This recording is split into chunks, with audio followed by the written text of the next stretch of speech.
because ultimately we're reliant on what the politicians decide to come up with, and that's very hard to forecast. OK, thank you all very much. Now, while the rest of Britain and much of the rest of the world has been worrying about whether the euro is going to implode, and if so, how much of the international trading system could fall apart and whether it's the end of life as we know it, the Labour Party's been digesting their leader's speech. The Labour Party conference in Liverpool continues to resound to Ed Miliband's words of yesterday, but that wasn't enough for Kirsty. She wanted to hear from the Labour leader personally. Ed Miliband, this has all been about creating yourself as your own man. And your close friend and advisor, Stuart Wood, said in the New Statesman last week that we are witnessing the death throes of neoliberalism. Is that the message that you were very keen to get across in your speech? It's a good job I didn't use that phrase, because I think it might have been a bit incomprehensible. But it's yes, the idea. It is the idea. The idea that there are certain ways of running our economy based on a certain set of values, short-term, fast buck, sort of in it for yourself, take what you can, which I don't think are the values of the British people. And I think we've got to find a different set of values. And I think those values infected not just our economy, but our society as well. So that means that the era of light touch regulation is not only over for the banks, it's also over for business big and small, that actually the government will play a more active role if you're in charge. I think the government does need to play a more active role. I think, for example, a proper industrial policy where you build British strength, work with the private sector across the economy, but particularly in sectors where we can succeed. And I think that's what business wants. But obviously you've got to be careful in relation to regulation because you don't want to over-regulate. But I think it's about this, Kirsty, because I made this distinction between predators and producers, which you may want to come on to.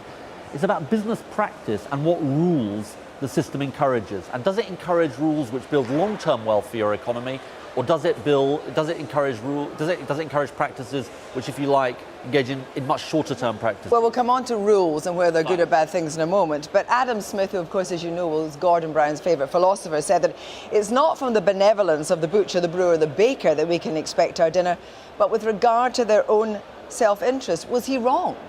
He's not wrong about self-interest, but government always sets rules. I mean, you know, the free market itself has a certain variety of rules, and the question is, do those rules encourage people to do the right thing or the wrong thing? But in the capitalism often isn't pretty, but capitalism often delivers. Yeah, and I'm in favour of capitalism, just for the record. But it's what kind of capitalism you have.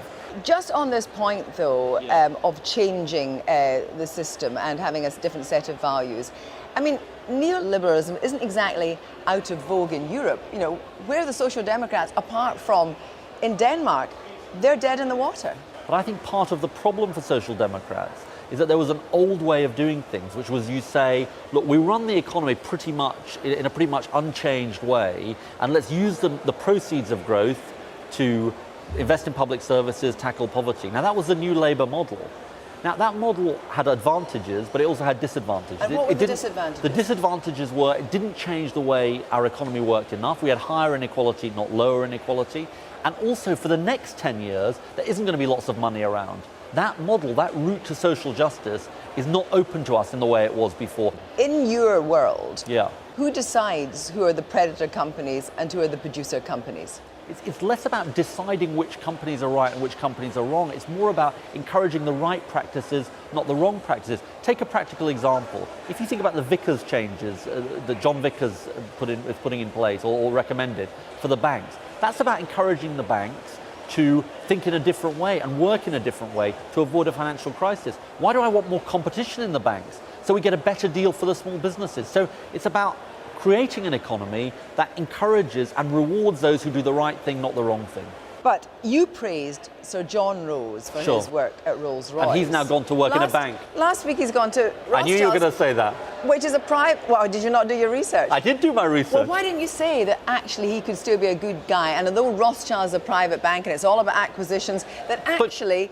But Kirsty, I absolutely did say in the speech, it's not about targeting one industry, and that financial services must be part of the solution, not part of the problem. It's about the practices that we see in certain businesses. Let's say that just, financial services, whatever company delivers a deal of growth, and goodness knows Britain's desperate for growth.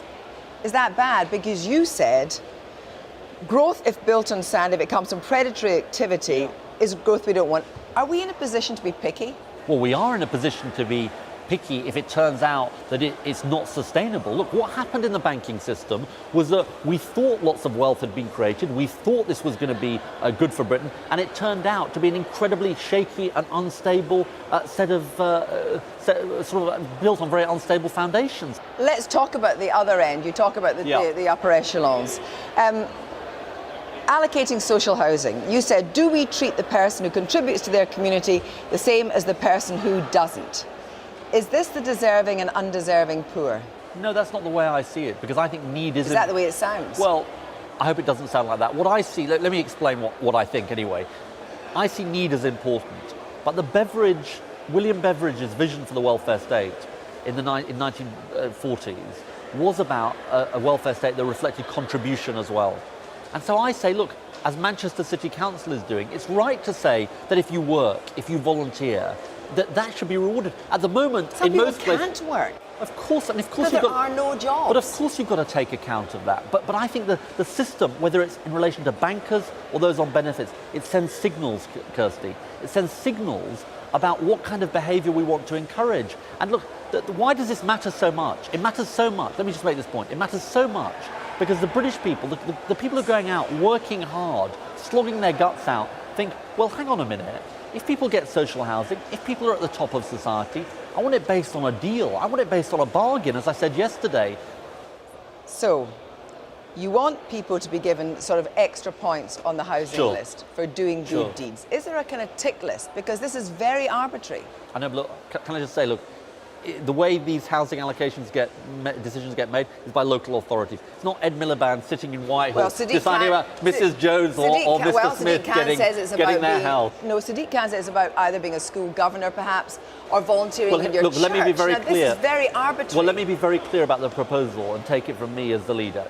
My proposal is this, which is that councils reflect not just need in their decisions on housing allocations, but contribution as well. Of course, it's for local authorities to make their own decisions about how they reflect that. And if you go to Manchester and see Manchester City Council and what they're doing, that's precisely what they're doing. You say the man from the local government looks at what somebody is or not doing. That's what they do at the moment, but Kirsty. they don't do it on the basis of actually whether or not they cut old people's grass for a week. The danger is that you set up a system that actually ends up leading to some kind of corruption of its own because it's about personal decisions. I think that's a sort of recipe for pessimism. Come on, Manchester City Council's doing it. Other councils are starting to do it. It's the basis of the original Beveridge principle. Maurice Glassman, to whom you gave a peerage and to whom you look for ideas, has said at conference this week that you are a socialist and an intellectual with an angry insurgent side.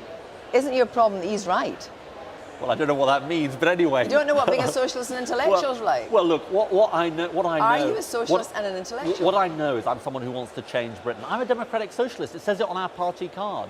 And I am somebody who made an argument yesterday. And I think one of the reasons people have found it difficult to sort of adjust to my speech is it was an argument. It was an argument about Britain. And it was an argument that said, we've got to change the way we do things. Business as usual is not good enough, and it's not just about saying the Tories are bad people. It's about saying there's a way we've run our country for decades, and it's got to change. Ed Miliband, thank you very much. Thank you. OK, tomorrow morning's front pages. Now, The Times has news of a